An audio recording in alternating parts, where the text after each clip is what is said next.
This cup of coffee in my hands cost $3. 20 years ago, my daily expenses were over 100,000. I built a $500 million empire to give my family the world. They repaid me by taking it all, leaving me with nothing but the ghosts of my own mistakes. This isn't a story about losing money. It's about how the people you die for can become the ones who bury you. My name is Samuel Evans, and at 72 years old, you learn that memory is a funny thing. It isn't a perfect recording. It's more like a haunted house. You can walk through the rooms of your past, see the beautiful furniture, remember the laughter, but you also know exactly where the cold spots are. You know which doors creak open in the middle of the night.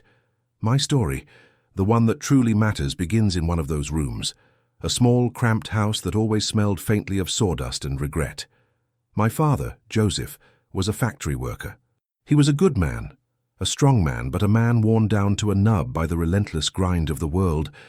I remember his hands more than his face. They were maps of hardship, with calluses like mountain ranges and knuckles swollen from a lifetime of labor. He would come home every evening, covered in a fine layer of metal dust that glittered under our dim kitchen light, and slump into his chair with a sigh that seemed to carry the weight of the entire factory. He worked his whole life for a paycheck that was always a little too small, for a dream that was always just out of reach. He provided, but he never prospered. That was the fear that lit a fire in me. It wasn't the fear of poverty itself. It was the fear of that specific soul-crushing exhaustion, the fear of ending up like him, a ghost in my own life. I swore an oath to myself, a silent promise I made in the dead of night, while listening to my father's weary breathing through the thin walls. I promised that my family would never know that feeling. My wife Catherine and the children we would one day have, Ryan and Jessica, they would be shielded from it all. I wouldn't just build them a house, I would build them a fortress of wealth so high and so thick that the harsh realities of the world could never breach its walls. That was my mission, my obsession. Catherine was my bedrock in those early days. When I told her I was quitting my steady job to start my own construction business, with nothing but a beat-up pickup truck and a handful of second-hand tools, she didn't flinch. She saw the fire in my eyes, not the madness. She believed in me. We named it Evans Construction. It sounds so grand now, but back then it was just me. I was the CEO, the salesman, the laborer, and the janitor. The first 5 years were a blur of relentless work. I lived on black coffee and sheer will. 18-hour days weren't an exception. They were the standard. I remember patching leaking roofs in the pouring rain, my fingers numb from the cold. I remember laying foundations under the blistering summer sun until my back screamed in protest. Every dollar we made wasn't for us. It was for the business. We lived in a tiny apartment, drove a car that was more rust than metal, and ate simple meals. Catherine never complained. She'd pack my lunch every morning and be waiting with a hot meal when I finally dragged myself home long after midnight. She was my partner in sacrifice. Her belief was the fuel I burned when my own energy ran out. I chased small contracts, a new deck here, a kitchen remodel there. I built a reputation on 2 simple principles. I did what I said I would do, and I did it better than anyone else. Slowly, painfully, the business grew, from 1 employee to 3. From renovations to building single-family homes, but I was still small-time. I was a hamster on a wheel running as fast as I could just to stay in the same place. I needed a breakthrough. I needed a leap of faith. And then it appeared, a tract of land on the edge of town that everyone had written off. It was rocky, uneven, and sat next to an old, abandoned railway line. Every other developer had passed on it, calling it unbuildable. It was a cursed plot. But I walked that land for days, feeling the soil under my boots. And where they saw problems, I saw potential. They saw a forgotten patch of dirt. I saw a community. I saw homes filled with families. It was a massive risk. We had to pour every penny of our savings, every bit of credit the bank was willing to give me into this one gamble. Catherine was terrified. "Sam, this could ruin us," she whispered one night. I held her hand and said, "Or it could make us." For the next year, that project consumed me. I practically lived on that construction site. I supervised every detail, from the pouring of the concrete to the hammering of the last nail. I argued with engineers, negotiated with suppliers, and motivated my crew when the weather turned against us. I poured my soul into that land. And then it was done. A small, beautiful community of starter homes that we called Oak Ridge. The day we put the first for sale sign up, I was sick with anxiety. What if no one came? What if everyone was right and I was just a fool with a dream? But then they came, a young couple, then another. Within a month, we had sold half the homes. Within 3 months, they were all gone. The profits were staggering, more money than my father had made in his entire lifetime. I'll never forget the day the final check cleared. I drove to the bank and asked the teller for the balance of our business account. She wrote a number on a slip of paper and pushed it across the counter. I looked down, and for the first time in my life, I saw a comma followed by 6 zeros. $1 million. My hands were shaking. I wasn't looking at money. I was looking at freedom. I was looking at security. I was looking at the first solid stone in the wall of the fortress I was building for my family. That night, I took Catherine to the fanciest restaurant in the city. We bought our first real house a week later, a beautiful home with a big backyard for the kids. We took our first real vacation, a trip to the coast where Ryan and Jessica, who were just toddlers, saw the ocean for the first time. The look of pure, unadulterated joy on their faces as they splashed in the waves. That became my new drug. That look was what I was working for. Seeing them happy, seeing Catherine finally able to relax, knowing they wanted for nothing. It validated every sacrifice, every sleepless night. It proved I was their hero. That was the beautiful part of the dream, the part where I was the hero of my own story. If that climb, that struggle resonates with you, I'd ask you to subscribe to the channel so you don't miss what happens when you reach the top. And let me know in the comments what city or country you're watching from. It's good to know my story is reaching far and wide. Back then, the future seemed limitless. Evans Construction was no longer a small-time operation. It was a name on the rise. We were buying more land, taking on bigger, more ambitious projects. The money was flowing in faster than I could have ever imagined. I stood on the porch of our new home, watching my children play on the perfectly manicured lawn with my loving wife by my side, and I felt invincible. I had done it. I had built a fortress to protect them from the world, never realizing that the most dangerous enemy wasn't on the outside. It was already sitting at my dinner table, smiling back at me, learning to love the fortress more than the man who built it. The decade that followed our move into that first beautiful house wasn't a climb, it was an explosion. Evans Construction went from a regional success to a titan of the industry. We weren't just building communities anymore, we were shaping skylines. High-rise office buildings, sprawling commercial complexes, luxury condominiums that glittered like jewels against the night sky. My signature was etched in concrete and steel across the state. The money, it stopped being real. It became an abstract concept, a series of numbers on a screen that grew with such ferocious speed it was almost comical. The fortress I had dreamed of was complete.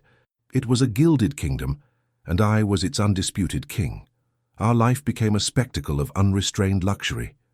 We moved from the beautiful house to an estate, a sprawling 20-acre property with a main residence that felt more like a private hotel than a home.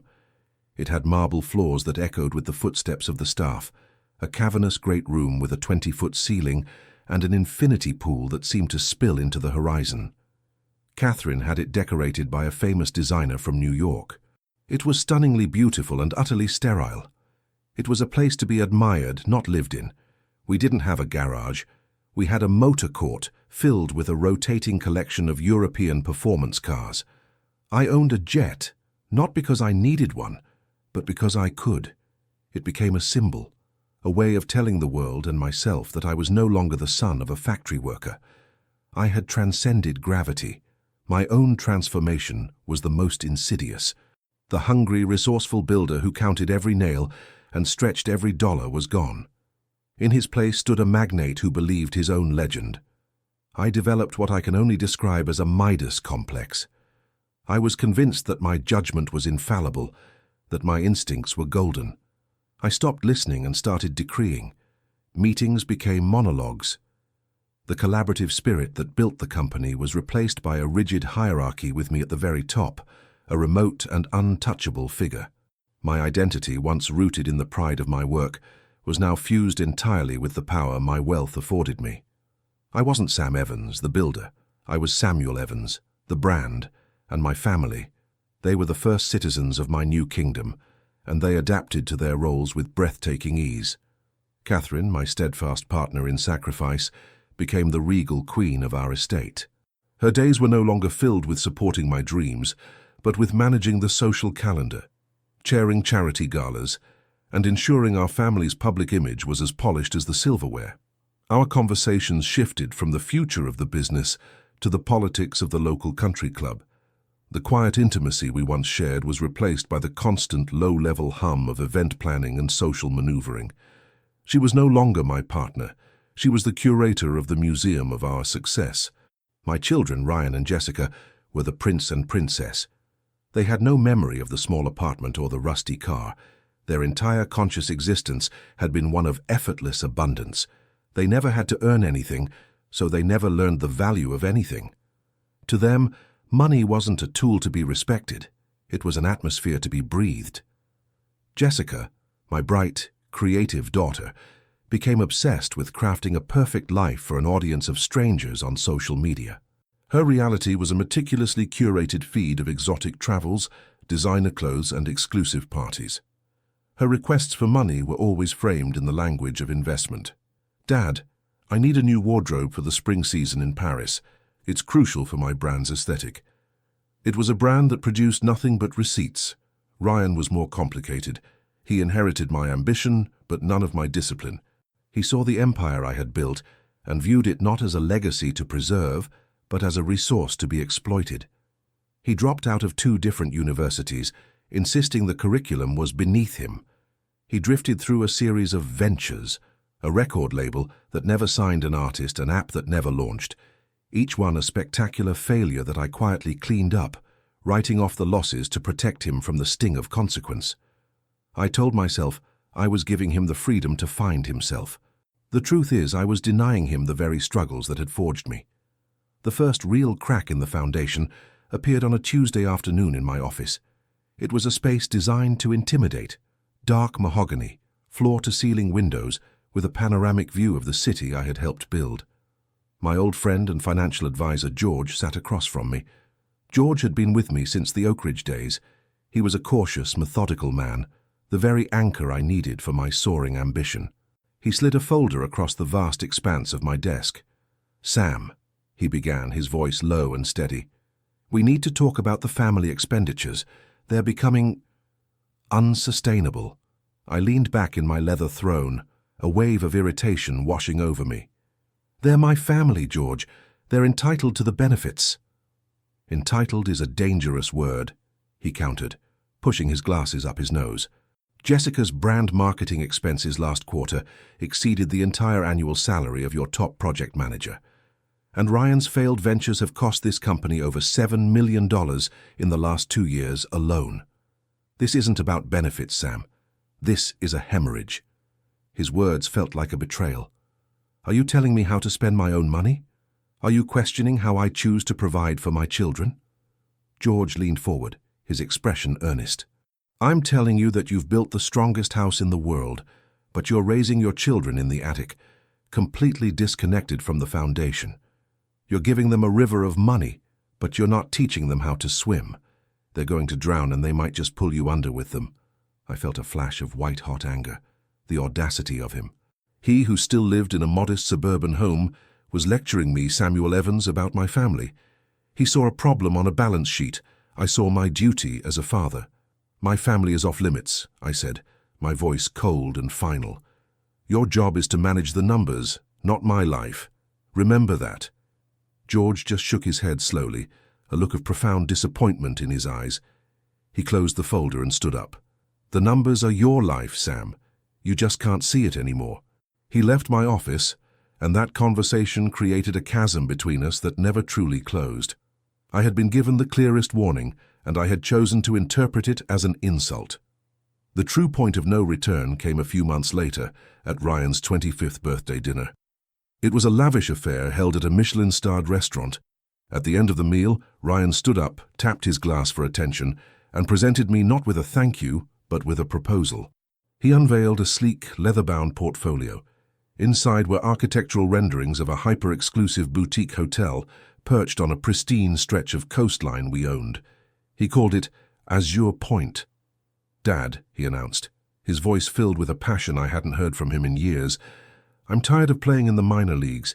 It's time for me to build my own legacy, something that will put the Evans name on the global map of luxury." He spoke for 10 minutes using a torrent of buzzwords: synergistic branding, curated experiences, aspirational demographics. It was a speech full of style and utterly devoid of substance.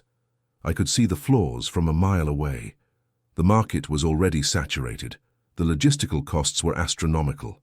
His projections were pure fantasy. My mind, the sharp analytical tool that had built my fortune, was screaming no. But then I looked around the table. Jessica was nodding enthusiastically, already imagining the social media cachet. And Catherine, she was looking at me with an expression of unwavering expectation. She placed her hand on my arm. "Samuel, our son has your vision," she murmured, her voice just loud enough for me to hear. "You have to support this. You can't deny him his chance to be like you." And there it was. The trap. To say no would be to admit my son was incapable. It would be to disappoint my wife. It would shatter the illusion I had so carefully constructed, the illusion of the all-powerful, all-providing patriarch. My business sense was at war with my ego, and my ego had become a far more powerful beast. I looked at my son, so desperate to see a reflection of my younger self, of that hungry kid with a fire in his eyes. But I didn't. I saw a young man who had mistaken privilege for talent, who saw my empire as his birthright. I saw a reflection not of me, but of my bank account. And even knowing all that, I smiled. I raised my glass. "To Azure Point," I declared to the applause of my family, "to the next generation." That night, I agreed to fund his dream. I didn't just sign a check. I signed away the first block of my foundation. It was the first and most catastrophic nail in my own golden coffin.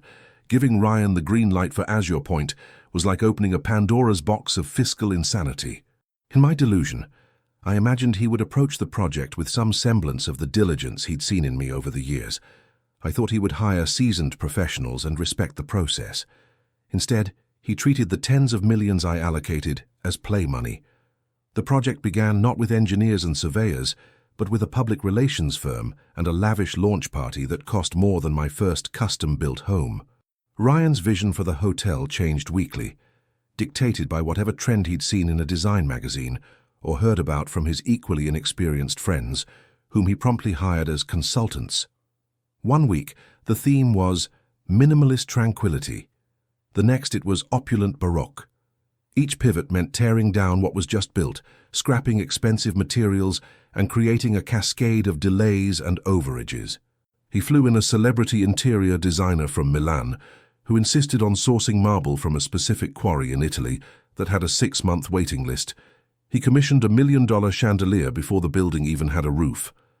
When I tried to intervene, to inject a dose of reality into the proceedings, I was met with furious accusations of stifling his creativity. "You don't get it, Dad," he'd say, exasperated. "This isn't about building something. It's about creating a feeling. You can't put a budget on a masterpiece." The reports that crossed my desk from the Azure Point site were a horror show of red ink. The project was a fiscal black hole, consuming capital at a rate that started to unnerve even me. But my pride was now inextricably linked to the project's success. Admitting that Azure Point was a catastrophic mistake would mean admitting my son was a failure. Even worse, it would mean admitting that George had been right. So I did what all cowards with deep pockets do. I threw more money at the problem.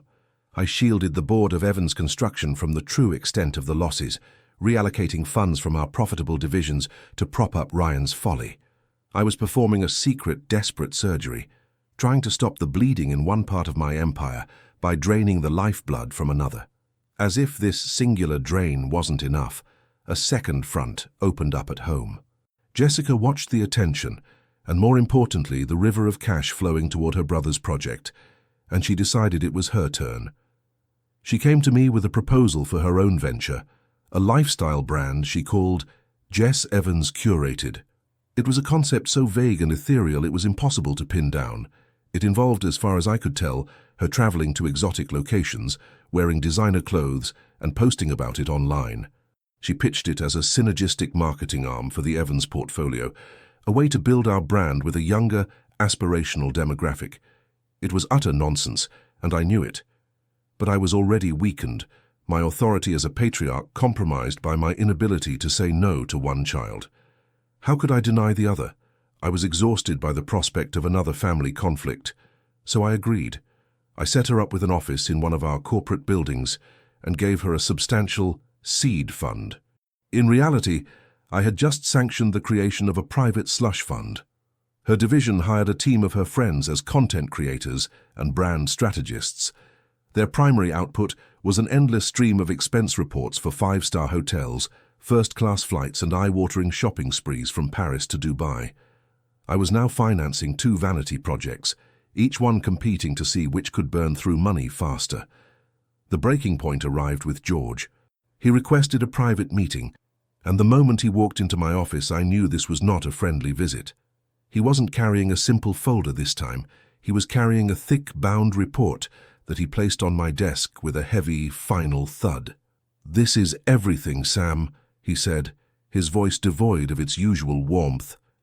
"The real numbers from Azure Point, the complete breakdown of Jessica's marketing expenses, and, most importantly, the impact it's having on the core company.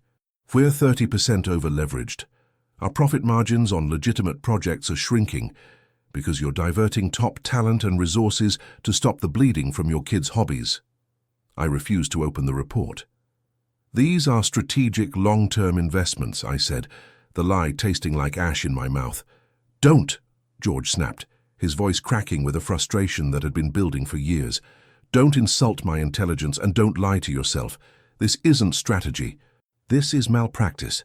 You're allowing your children to treat this company, our life's work, like their personal ATM." He pointed a trembling finger at the report. "Ryan has submitted over $2 million in unitemized invoices from a shell corporation owned by one of his friends. Jessica spent more on a single party in Monaco than we pay our top structural engineer in a year. It's not just waste, Sam. It's a rot. And it starts with you." I felt a cold fury rise within me. This was the ultimate betrayal. He wasn't just my advisor, he was my friend. He was supposed to be loyal. "My family's loyalty is to me," I snarled, "and your loyalty should be to this family." George let out a short, bitter laugh. "You still don't get it. My loyalty is to the man I started this journey with, the guy who would check every 2x4 himself to make sure it was perfect. That man is gone. You've replaced him with a king who is so afraid of hearing bad news that he's willing to let his kingdom crumble around him." He leaned in, his voice dropping to a near whisper. "You think you're funding their dreams, Sam. You're not. You're underwriting your own failure as a father." That was it. The final, unforgivable line. I stood up, my body trembling with rage. "You're fired, George," I said, the words feeling alien and monstrous as they left my lips. "Have your desk cleared out by the end of the day." He didn't look surprised. He just looked tired. Infinitely tired.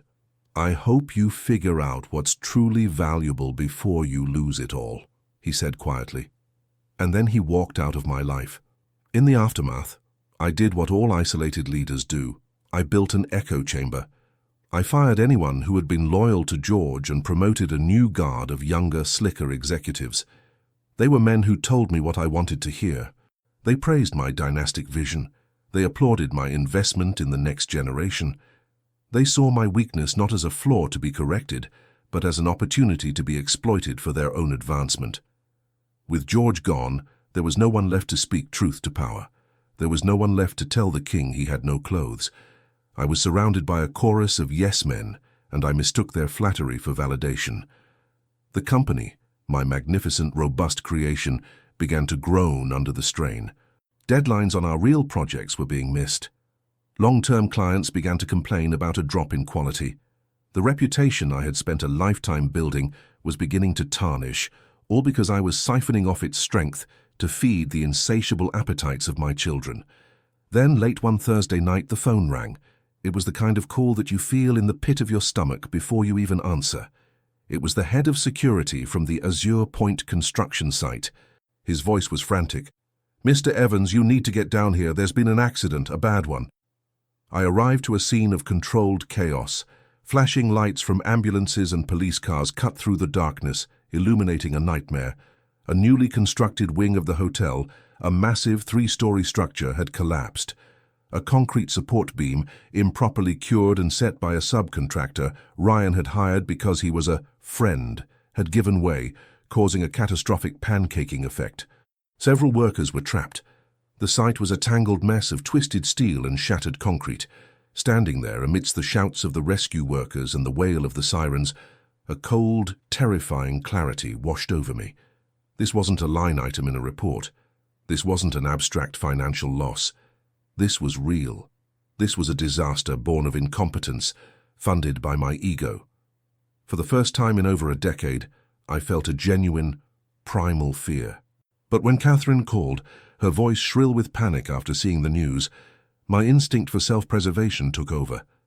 The king could not appear weak. The fortress could not show a crack. "It's a minor setback," I told her, my voice a mask of calm I did not feel. "Everything is under control." It was perhaps the most profound lie I had ever told. The collapse at Azure Point was more than a structural failure. It was a public crucifixion. The story exploded across the news, transforming my son's vanity project from a local curiosity into a national symbol of gross negligence. My carefully managed public image, the one of the self-made titan, was shattered overnight. Now I was the out-of-touch plutocrat whose unqualified son had nearly killed innocent workers. The name Evans, once synonymous with quality and integrity, was now inseparable from scandal. The fallout was immediate and brutal. Government regulators swarmed the site, slapping us with stop-work orders and threatening crippling fines. Lawsuits from the injured workers and their families began to pile up, each one a legal and financial dagger aimed at the heart of my company. My first instinct, born of years of solving problems with a checkbook, was to contain the damage financially. But this was a different kind of fire. It couldn't be extinguished with money alone. It required accountability, something my family had never been forced to learn. I called a crisis meeting, not with my board, but with my family.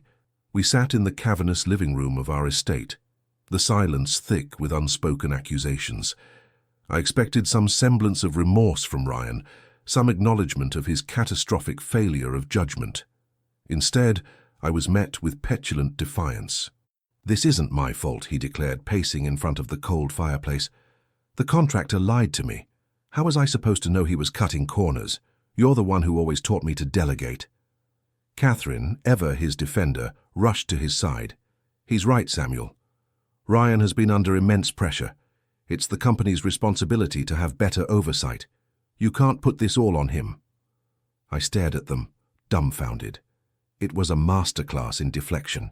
In their minds, the disaster was an abstract event, a corporate problem for me to solve, not a direct consequence of their actions. There was no empathy for the injured, no shame for the failure, only a frantic effort to insulate themselves from blame. It was in that moment I realized the horrifying truth. I hadn't just spoiled my children with money. I had hollowed them out morally. I had built a fortress around them so impregnable that it had blocked out not just hardship, but also humanity.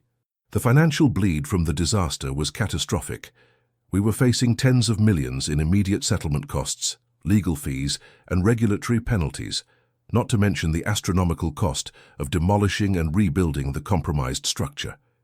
To cover these unforeseen expenses, I had to double down on the very strategy that was already weakening my empire. I began liquidating assets from the core business at an alarming rate. I sold off profitable commercial properties at a discount. I drew down lines of credit that were intended for future projects. The healthy, vibrant body of Evans Construction was now being subjected to a desperate and frantic amputation, cutting off sound limbs to save a gangrenous one. The internal culture of the company, once a source of immense pride, began to decay. My best people, the loyal engineers and project managers who had been with me for years, saw what was happening. They saw prize projects being defunded and their own hard work being compromised to pay for my family's blunders. They started leaving, one by one, replaced by the sycophants I had promoted, who were skilled at managing my ego but incompetent at managing a business. The foundations of the company were rotting from the inside out. Amidst this corporate meltdown, Catherine became completely detached from our reality. Her response to the crisis was to retreat further into the world of social appearances. She insisted that we host our annual charity gala, arguing it was more important than ever to show the world we were strong and unaffected. "Are you insane?" I asked her, my voice hoarse from lack of sleep. "The company is on the brink, and you want to throw a party." "It's not a party, Samuel. It's a strategic necessity," she replied, her voice cool and measured. "People are talking. Rumors are spreading. We need to project an image of stability. If we cancel, it will be an admission of weakness." I looked at my wife, the woman who had once counted pennies with me at our small kitchen table, and I saw a stranger. Her primary concern was not our impending ruin, but the preservation of her social standing. Her connection to our wealth was so absolute that she could not comprehend its potential disappearance. We were no longer partners in a life, we were cohabitants in a gilded cage, and she was terrified of the doors being thrown open. The final, desperate act came about a month later. Our traditional lenders, the banks that had financed my rise, had cut us off. They saw the toxic assets, the mounting lawsuits, and the internal turmoil, and they turned off the spigot. We were hemorrhaging cash, and my legitimate revenue streams could no longer cover the outflow. I was out of conventional options, but I was convinced, with the addict's logic of one more big score, that if I could just get Azure Point finished, I could sell it, take the loss, and stabilize the ship. It was a foolish, desperate hope, but it was the only one I had left. That's when I made the call I had sworn I would never make. I reached out to a man named Marcus Thorne, a notorious private lender who operated in the shadowy world of high-risk last-resort financing. Thorne was a vulture who circled dying companies, offering them a lifeline at an extortionate price. To meet him was to admit you were at the end of your rope. His office was the antithesis of mine, stark, modern, and clinical. There was no mahogany or leather, only glass and chrome. Thorne himself was a man who seemed to have no excess. He was lean, impeccably dressed, and his eyes had a flat, predatory stillness. He listened to my proposal without a flicker of emotion, as I explained my need for a massive, short-term bridge loan to complete the project and cover our legal obligations. He let the silence hang in the air for an uncomfortably long time before he spoke. "The banks think you're a bad bet, Samuel," he said, his voice a dry rasp. "They think the rot is too deep. Why should I think differently?" "Because I'm not them," I said, leaning on a bravado I didn't feel. "I built this empire from nothing. I will not let it fail." He smiled, a thin, bloodless stretching of the lips. "Confidence is an asset, but it's not collateral." He then laid out his terms. They were brutal. The interest rate was astronomical. But the real price was the collateral he demanded. He didn't want the half-finished Azure Point. He didn't want my remaining commercial properties. He wanted the crown jewels. He wanted the deed to the Evans Construction corporate headquarters, the gleaming skyscraper that was the symbol of my entire life's work. And he wanted a second lien on my personal residence, the estate itself. He was asking me to wager everything I had left on a single final roll of the dice. My mind was screaming. Every rational thought, every shred of business acumen I still possessed, told me to walk away. This wasn't a loan. It was a death warrant. But then I pictured the alternative. Bankruptcy, public humiliation, telling my family that the money was gone. I thought of Catherine's face, the disappointment and accusation. I thought of my children, utterly unequipped to handle a world without a safety net.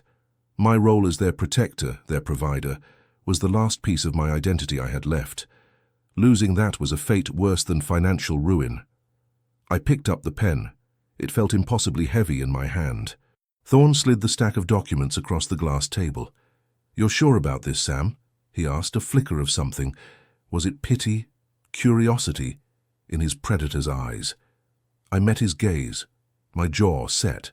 I always know what I'm doing, I said, the lie a final act of defiance against the crushing reality of my situation. I began to sign, my signature a frantic scrawl on page after page. With each stroke of the pen, I wasn't securing a future. I was signing away my past. I was mortgaging my legacy, my home and my soul, all for the sake of a hollow hope and a family that had already lost its way. I was no longer a king trying to save his kingdom. I was a fool signing his own confession, and the ink was drying far too quickly. You've followed me this far into the heart of the storm I created. You've seen the pride, the denial, the catastrophic decisions piling one on top of another. Before I describe how the whole rotten structure finally came crashing down, I want you to do something for me. If you haven't already, please subscribe to the channel. And then, go to the comments and tell me, what do you believe was my single greatest mistake? Was it trusting my children with a responsibility they never earned, or was it my own arrogance in believing I could defy financial gravity forever? I'm genuinely curious to know what you see from the outside looking in. The loan from Marcus Thorne was not a lifeline. It was a ticking time bomb. It gave me a momentary illusion of control, a brief respite from the creditor's calls, but the fuse was terrifyingly short. The infusion of cash allowed us to resume a frantic, chaotic version of construction at Azure Point. The site was a hive of activity, a desperate race against the clock. I became a ghost in my own life, spending my days and nights at the site, fueled by caffeine and a gnawing dread. I was no longer a CEO. I was a foreman on the grandest, most expensive funeral pyre ever built. The catalyst for the final implosion wasn't a single dramatic event. It was a perfect storm of smaller, interconnected disasters, the death by 1,000 cuts that George had warned me about. First, a sudden, unexpected downturn hit the global economy. It wasn't a full-blown crash, but a chilling correction. The luxury market, always the most sensitive to economic tremors, froze overnight. High-end real estate, five-star travel, haute couture, the entire ecosystem that Azure Point was designed to service, went into hibernation. Suddenly, my half-finished temple to opulence wasn't just a risky venture, it was an obsolete relic before its doors had even opened. Simultaneously, the legal battles I thought I had contained erupted with new ferocity. One of the injured workers from the collapse, a young man with a family, suffered complications and his condition worsened significantly. His lawyers, sensing blood in the water, rejected our settlement offer and announced they were taking the case to trial, seeking punitive damages that dwarfed our initial estimates. The story hit the news again, painting me not just as negligent, but as a callous monster trying to buy my way out of justice. The negative publicity scared off the last of our potential investors and partners. We were completely, utterly radioactive. The final fatal blow came from Thorne. The economic downturn had tightened the credit markets, and he saw an opportunity. Buried deep within the mountain of paperwork I had signed was an acceleration clause tied to the market valuation of my company's assets. With the negative press and the market slump, our valuation plummeted. Thorne's lawyers invoked the clause, declaring me in technical default. The bridge loan wasn't due in 6 months anymore. It was due now, in full, immediately.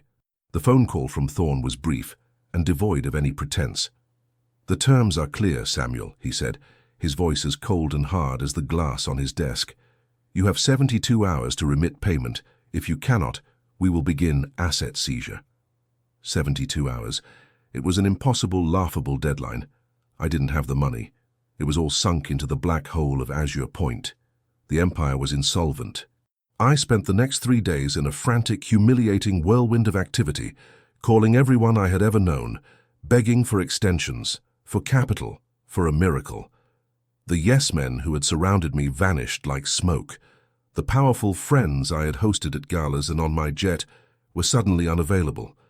The phone calls went unreturned. The doors were closed. I was a leper. The vast network I had mistaken for friendship was revealed to be nothing more than a web of transactional relationships, and my currency was now worthless. On the 4th day, the wolves arrived. Thorne's people, a team of cold-eyed accountants and lawyers, descended upon my corporate headquarters. It was a bloodless, efficient coup. They changed the locks. They froze the bank accounts. They began the systematic process of dismantling my life's work. The Evans Construction skyscraper, my proudest monument, was no longer mine. I was an exile from my own kingdom. That evening, I had to perform the single hardest act of my life. I had to go home and tell my family that the dream was over. I gathered Catherine, Ryan, and Jessica in the grand living room, the same room where I had foolishly sanctioned Ryan's project. The air was thick with tension. They could feel the encroaching doom. I didn't sugarcoat it. I couldn't. "It's gone," I said, my voice hollow. "Everything. The company, the accounts, our assets. Thorne is taking it all, including this house." The silence that followed was deafening. Then it shattered. It wasn't with tears of support or words of comfort. It was with an explosion of rage and recrimination, and it was all aimed at me. "How could you let this happen?" Ryan shouted, his face contorted with a disbelief that quickly curdled into fury. "You were supposed to be in control. You held the purse strings too tight. You second-guessed all my decisions, and you suffocated the project. This is your fault." Jessica collapsed onto a silk-upholstered sofa, sobbing hysterically, but her tears were not for me. "My brand asked my followers, what am I supposed to tell them?" she wailed. "We're going to be a laughingstock. You've ruined my life." But the cruelest blow came from Catherine. She stood up, her face a pale, rigid mask of contempt. She didn't raise her voice. Her words were quiet, precise, and they cut deeper than any shout. "I stood by you," she said, her voice dripping with ice. "I built this life with you. I trusted you. And you, with your pride and your arrogance, you gambled it all away on him." She gestured dismissively at Ryan. "You ruined us, Samuel. You have ruined everything." I looked at the faces of the three people I had sacrificed my life for. I saw no love. I saw no compassion. I saw no shared grief. I saw only the raw, ugly panic of passengers on a sinking ship, blaming the captain for the iceberg. They weren't my family. I was their provider. And now that I could no longer provide, my function was obsolete. They were not mourning the loss of our life together. They were mourning the loss of their lifestyle. The end came swiftly. The eviction notice, the liquidation auctions. I watched from a distance as strangers picked over the artifacts of my former life. The art, the cars, the furniture, all sold for pennies on the dollar to satisfy the debts. The final, surreal scene took place on a grey, drizzly afternoon. A moving van was parked in the sweeping driveway of the estate, my estate now owned by Marcus Thorne's holding company. I stood across the street, a ghost at my own funeral, with a single suitcase at my feet containing the few personal effects I had managed to keep. I watched as a sleek black sedan pulled up to the front door. A man I vaguely recognized as one of Catherine's country club friends got out and opened the passenger doors. My son, my daughter, and my wife emerged from the house. They didn't look back. They didn't scan the street for me. They got into the car, their friend offering them sanctuary. A soft landing I was not afforded. The car pulled away, its tires hissing on the wet pavement, and disappeared down the long tree-lined road. They were gone. The fortress was breached. The kingdom had fallen, and its royalty had abandoned the deposed king without a second glance. I was 70 years old, standing in the rain with a single suitcase, stripped of my fortune, my legacy, and my family. I was utterly, completely, and profoundly alone. The bottom wasn't a place, it was a state of being, and I was finally there. The first few months after the fall were a disorienting haze of shame and survival. When you lose a fortune, you don't just lose possessions, you lose your context. You lose the rhythm of your life, the familiar geography of your existence. I went from a man whose days were orchestrated by assistants and governed by boardroom clocks to a man with an infinite, terrifying amount of unstructured time. I rented a small, furnished apartment in a part of the city I had once only flown over. It was on the 3rd floor of a walk-up, and the sound of traffic was a constant, gritty hum, a world away from the manicured silence of my former estate. The humiliation was a physical presence, a heavy cloak I couldn't take off. I'd walk down the street with my head down, terrified of being recognized. Every glance from a stranger felt like a judgment. I, Samuel Evans, The man whose face had once graced the cover of business magazines was now invisible. My name, which had once opened any door, was now a liability. For the first time in my adult life, I had to learn how to use a laundromat. I had to learn how to budget for groceries. These simple, mundane tasks felt like monumental challenges, constant reminders of how far I had fallen. I tried to reach out to my children. I called Ryan once, leaving a hesitant voicemail. He sent a curt text message back a week later. "Trying to get back on my feet, will call when I can." He never did. I tried Jessica, but her number was disconnected. I later discovered through a mutual acquaintance that she had moved to Los Angeles, funded by a new wealthy benefactor, and had scrubbed all mention of her family from her online presence. She had simply erased me from her curated life. My attempts to contact Catherine were met with a wall of glacial silence. She was living with a wealthy divorcee from her social circle, a woman I had always disliked. My messages went unanswered. My lawyer informed me she had filed for divorce, citing irreconcilable differences. There was nothing left to divide, of course, but it was the final, formal severing of our bond. The family I had built my entire world around had not just abandoned me, they had excommunicated me. The silence from them was more painful than any shouted accusation. It was the silence of complete and total indifference. Depression settled in, a thick, suffocating fog. I spent days staring at the cracks in the ceiling of my cheap apartment, replaying every mistake, every ignored warning, every disastrous decision. The solitude was a torment. It was in that crushing loneliness that I finally understood the true nature of my poverty. It wasn't the lack of money, it was the utter absence of genuine human connection. I had been the sun in my family's solar system, and now that my light had gone out, they had simply drifted off into new orbits, seeking new sources of warmth. The turning point came on a cold autumn afternoon. I was sitting in a small neighborhood park, nursing a lukewarm coffee from a paper cup, feeling the full weight of my 70 years. And then I saw him, George, my former friend and advisor, the man I had so cruelly and arrogantly dismissed. He was walking his dog, looking older, grayer, but with the same steady calm he always possessed. Our eyes met across the lawn, and my first instinct was to flee, to hide from the embodiment of my failure. I couldn't face the "I told you so" that I so richly deserved. But he didn't give me the chance. He changed his course and walked directly toward me. He stopped in front of my bench, and for a long moment, we just looked at each other. The silence was filled with the ghosts of our shared history. I braced myself for the lecture, for the recrimination. Instead, he just said, "Hello, Sam." He gestured to the empty space beside me. "Mind if I join you?" I just nodded, unable to speak. He sat down, and his dog, a friendly golden retriever, immediately rested its head on my knee.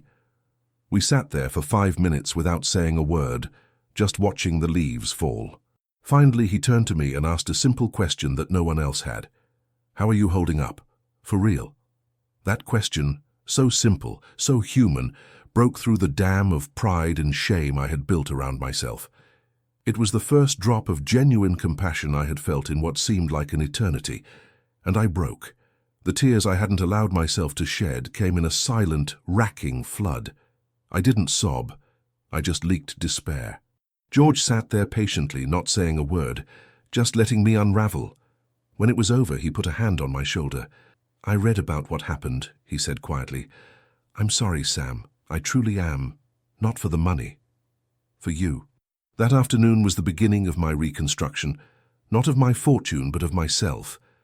George started visiting me, bringing coffee, dragging me out for walks. We talked for hours, not about business, but about life. He never once said, "I told you so." He didn't have to. His presence was a far more powerful lesson. He was the friend I had discarded, and yet he was the only one who returned when I had nothing left to offer. Through those conversations, with the fog of my ego finally lifted, I began to see the profound, fundamental error in my life's philosophy. My mission had been to shield my family from hardship. I saw struggle as the enemy, a monster to be slain. But I finally understood that struggle is not the enemy. It is the teacher. Hardship is the chisel that sculpts character. By protecting my children from every possible difficulty, I hadn't been protecting them. I had been preventing them from growing. I gave them a life without consequences. And in doing so, I created people who were incapable of gratitude, resilience, or empathy. I had raised prize-winning orchids in a sterile greenhouse, beautiful to look at, but utterly unable to survive in the real world. My greatest failure wasn't a business miscalculation. It was a catastrophic failure of love. My love had been a smothering blanket, not a guiding light. Today, at 72, my life is unrecognizably small compared to what it once was. I work part-time as a consultant for a small, family-owned construction firm. I don't earn much, but I share the wisdom I gained from both my successes and my spectacular failures. My advice is valued. My experience is respected. I help them build solid foundations, both literally and figuratively. I live in my small apartment. I take the bus. My worldly possessions can fit into the back of a pickup truck the same way I started all those years ago. But I am not poor. For the first time in my life, I am genuinely wealthy. My wealth is in the quiet satisfaction of a day's work honestly done. It's in the loyal friendship of a man like George. It's in the taste of that $3 cup of coffee, which I can now actually afford and appreciate. It's in the peace of mind that comes from having nothing left to lose. I lost a $500 million empire, but I found my soul in the wreckage. My ultimate lesson is this: the purpose of a parent, of a leader, of a human being, is not to build a fortress to keep the world out. It is to give those you care about the tools, the strength and the character to face the world on their own terms. I gave my family everything that money could buy, and in the end, it was all they valued. They took the treasure and left the man. They are still out there somewhere, living in gilded cages built by others, while I, finally, am free. If my story has moved you in any way, I ask you to do one last thing. Share this video with someone in your life who might need to hear this message, and in the comments below, please share the most important lesson that life or money has ever taught you, because in the end, these are the only true riches we can ever hope to exchange.